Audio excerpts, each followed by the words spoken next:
Hi dear friends, അസ്സലാമു അലൈക്കും. അപ്പോൾ ഇന്നത്തെ എൻ്റെ ഒരു വെറൈറ്റി സ്നാക്കിൻ്റെ റെസിപ്പിയാണ് കേട്ടോ. കണ്ട കട്ട്ലേറ്റ് പോലെയൊക്കെ തോന്നുമെങ്കിലും കട്ട്ലേറ്റിൻ്റെ ഒരു ടേസ്റ്റൊന്നും അല്ല കേട്ടോ ഈ ഒരു സ്നാക്കിനുള്ളത്. പിന്നെ നമ്മളിതിൽ ഉള്ളി വഴറ്റി ഒരുപാട് മസാലപ്പൊടികളൊന്നും ചേർത്ത് കൊടുക്കാതെ ഒരു സ്നാക്ക് റെഡിയാക്കി എടുക്കുന്നത്. അപ്പോൾ ഇതൊരു വെറൈറ്റി സ്നാക്കാണ്. അപ്പോൾ എല്ലാവരും ഇതൊന്ന് ട്രൈ ചെയ്ത് നോക്കണേ. അപ്പോൾ നമുക്കിത് എങ്ങനെ ഉണ്ടാക്കുന്നതെന്ന് നോക്കാം. അപ്പോൾ അതിന് വേണ്ടി ഞാനിവിടെ ഉരുളക്കിഴങ്ങ് 2 തൊലിയൊക്കെ കളഞ്ഞ് കട്ട് ചെയ്തിട്ട് ഞാൻ പകുതി വേവാക്കി എടുത്തിട്ടുണ്ട്. ഇനി ഇത് നമുക്കതൊന്ന് ഗ്രേറ്റ് ചെയ്തെടുക്കാം. നിങ്ങൾ ഈ വീഡിയോ കണ്ടുകൊണ്ടിരിക്കുന്ന സമയത്ത് നിങ്ങൾക്ക് ഈ വീഡിയോ ഇഷ്ടമാണെങ്കിൽ ആ ലൈക്ക് ബട്ടൺ പ്രസ് ചെയ്യാൻ മാർക്ക് ചെയ്തിട്ടാണ്. അപ്പോൾ ഈ രീതിയിലാണ് ഞാൻ എന്തോന്ന് ഗ്രേറ്റ് ചെയ്തെടുത്തിട്ടുള്ളത്. ഇതിലേക്ക് ഞാനൊരു മീഡിയം വലിപ്പത്തിലുള്ള ഒരു സവാള കട്ട് ചെയ്തിട്ട് കൊടുത്തിട്ടുണ്ട്. പിന്നെ ഒരു ക്യാപ്സിക്കത്തിൻ്റെ പകുതി ഞാൻ കട്ട് ചെയ്തിട്ട് ഇട്ട് കൊടുത്തിട്ടുണ്ട്. പിന്നെ ഇഞ്ചി വെളുത്തുള്ളിയും ചതച്ചത് ഒരു സ്പൂൺ ചേർത്ത് കൊടുക്കുന്നുണ്ട്.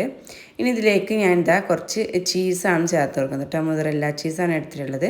അപ്പോൾ അത് എത്ര നിങ്ങൾക്ക് വേണ്ടത് അതിനനുസരിച്ച് ചേർത്ത് കൊടുക്കുക. ഒരുപാട് ചീസ് ഇട്ട് കൊടുക്കുകയാണെങ്കിൽ നമ്മൾ ആ ഒരു സ്നാക്ക് കഴിക്കുന്ന സമയത്ത് നല്ലൊരു വലിവൊക്കെ ഉള്ളതായിട്ടുള്ള രീതിയിലാവും ഉണ്ടാവുക. നല്ല ടേസ്റ്റാണ് കഴിക്കാൻ വേണ്ടിയിട്ട്. പിന്നെ ഇതിലേക്ക് ഞാനൊരു 1/2 സ്പൂണ് കുരുമുളകിൻ്റെ പൊടി, 1/2 സ്പൂണ് ഗരം മസാല, 1/2 സ്പൂണ് പിന്നെ കാശ്മീരി ചില്ലിപ്പൊടിയും കൂടി ചേർത്ത് കൊടുത്തിട്ടുണ്ട്. ഇനി ഇതിലേക്ക് ഞാൻ വേവിച്ച് വെച്ചിട്ടുള്ള ചിക്കനാണ് എടുത്തിട്ടുള്ളത് കേട്ടോ. അപ്പോൾ ഉപ്പും മഞ്ഞൾപ്പൊടിയും മുളക് പൊടിയും കൂടി ചേർത്തിട്ട് വേവിച്ചെടുത്ത ചിക്കനാണ്. അപ്പോൾ എല്ലില്ലാത്ത പീസാണ് കേട്ടോ. അപ്പോൾ അതും കൂടി ഇതിലേക്ക് ഞാൻ ഇട്ട് കൊടുത്തിട്ടുണ്ട്. അപ്പോൾ ഞാൻ ചിക്കൻ വേവിച്ചതിന് ശേഷം മിക്സർ ജാറിട്ടൊന്നുണ്ട് കറക്കി എടുത്താണ് കേട്ടോ. അല്ലെങ്കിൽ നിങ്ങൾക്ക് കൈകൊണ്ട് നുള്ളി എടുത്താലും മതി. പിന്നെ മല്ലിയിലയും കൂടി ചേർത്ത് കൊടുക്കുന്നുണ്ട്. ഇനി ഇതിലേക്ക് ആവശ്യമായിട്ടുള്ള ഉപ്പ് ചേർത്ത് കൊടുക്കാം. അപ്പോൾ നമ്മൾ ചിക്കൻ വേവിക്കുന്ന സമയത്ത് ഉപ്പ് ചേർത്തിട്ടുണ്ടായിരുന്നു കേട്ടോ. ഇനി ഇതിലേക്ക് ഒരു മുട്ടം കൂടി പൊട്ടിച്ചൊഴിച്ച് കൊടുക്കുന്നുണ്ട്. ഇനി ഇതെല്ലാം കൂടി നന്നായിട്ട് തന്നെ ഒന്ന് മിക്സ് ആക്കണം കേട്ടോ. നന്നായിട്ട് ഒന്ന് കുഴച്ചെടുക്കണം. അപ്പോൾ ഞാൻ കൈ വെച്ച് തന്നെ നന്നായിട്ട് തന്നെ മിക്സാക്കി ഒന്ന് കുഴച്ചെടുക്കുന്നുണ്ട്. അപ്പോൾ ഇതിൽ നമ്മൾ ആഡ് ചെയ്തിട്ടുള്ള എല്ലാ വെജിറ്റബിൾസും ചെറുതായിട്ട് പൊടിയായിട്ട് അരിഞ്ഞിട്ടാണ് ഇട്ടെടുത്തിട്ടുള്ളത് കേട്ടോ. അപ്പോൾ അതുപോലെ തന്നെ ചെയ്യുക. അപ്പോൾ ഇത് നല്ല രീതിയിൽ തന്നെ ഒന്ന് മിക്സ് ആക്കി എടുക്കണം. അപ്പോഴേക്കും നമുക്കിതൊന്ന് ഉരുട്ടിയെടുക്കാൻ പറ്റുള്ളൂ കേട്ടോ.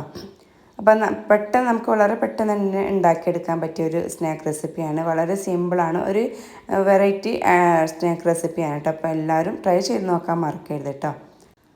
അപ്പോൾ ഇനി നമുക്കൊന്ന് ഉരുട്ടി എടുത്തിട്ട് ഇതുപോലെ ഒന്ന് ഷേപ്പ് ചെയ്തെടുക്കാം. അപ്പോൾ ഏത് ഷേപ്പിൽ വേണമെങ്കിലും എടുക്കാം. അപ്പോൾ ഞാനൊരു കട്ട്ലേറ്റ് ഒക്കെ ഉണ്ടാക്കുന്ന ഒരു ഷേപ്പിലാണ് ഞാനിപ്പോൾ ഇത് റെഡിയാക്കി എടുത്തിട്ടുള്ളത്. അപ്പോൾ ഇതുപോലെ തന്നെ ഞാൻ എല്ലാം ഒന്ന് ഷേപ്പ് ചെയ്തെടുക്കുന്നുണ്ട്. അപ്പോൾ ഞാനെല്ലാം ഇവിടെ നിന്ന് ഷേപ്പ് ചെയ്തിട്ട് എടുത്തിട്ടുണ്ട്. അപ്പോൾ നമുക്കിത് കാണുമ്പോൾ കട്ട്ലേറ്റ് പോലെയൊക്കെ തോന്നും, പക്ഷെ ടേസ്റ്റ് നല്ല ഡിഫറൻസ് ഉണ്ട് കേട്ടോ. ഇതൊരു ബൗളിലേക്ക് ഒരു മുട്ട പൊട്ടിച്ച് ഒഴിച്ച് കൊടുത്തിട്ടുണ്ട്. ഇതിലേക്ക് ഒരു ടേബിൾ സ്പൂൺ പാലും കൂടി ഒഴിച്ച് കൊടുക്കുന്നുണ്ട്.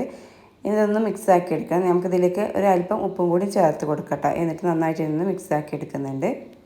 അപ്പോൾ ഇത് നമുക്ക് ഇതിലൊന്ന് ടിപ്പ് ചെയ്യാൻ വേണ്ടിയിട്ടാണ് കേട്ടോ. വേണമെങ്കിൽ നിങ്ങൾക്കിത് ഒരു സ്പൂൺ മൈദ ഒന്ന് മിക്സ് ചെയ്തിട്ട് അതിലൊന്ന് ടിപ്പ് ചെയ്തെടുത്താലും മതി.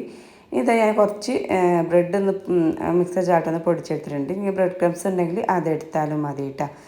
ഇനി ഞാനിത് ഇതിൽ നിന്നും ഓരോന്നും എടുത്തിട്ട് ഈ ഒരു മുട്ടയിലൊന്ന് മിക്സ് ചെയ്തെടുക്കുന്നുണ്ട്. ഇനി നമുക്ക് ആ ഒരു ബ്രെഡ് ക്രംസിലും കൂടി ഒന്ന് കോട്ട് ചെയ്തിട്ട് എടുക്കാം കേട്ടോ. അപ്പോൾ എല്ലാം ഇതുപോലെ തന്നെ ഒന്ന് ചെയ്തെടുക്കാം.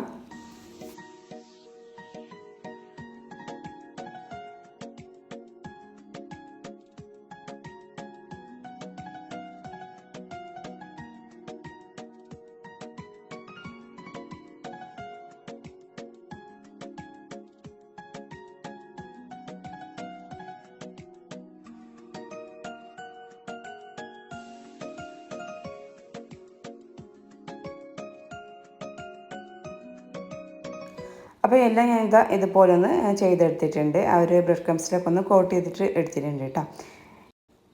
ഇനി നല്ല ചൂടായ എണ്ണയിലേക്ക് ഓരോന്നായിട്ട് ഇട്ട് കൊടുക്കുന്നുണ്ട് കേട്ടോ. അപ്പോൾ നമ്മൾ ഇട്ട് കൊടുക്കുന്ന സമയത്ത് നല്ല ചൂടായിട്ട് ഇരിക്കണ്ട. എണ്ണ നല്ല ചൂടായതിന് ശേഷം മാത്രം ഇതിലേക്ക് ഓരോന്നായിട്ട് ഇട്ട് കൊടുക്കുക.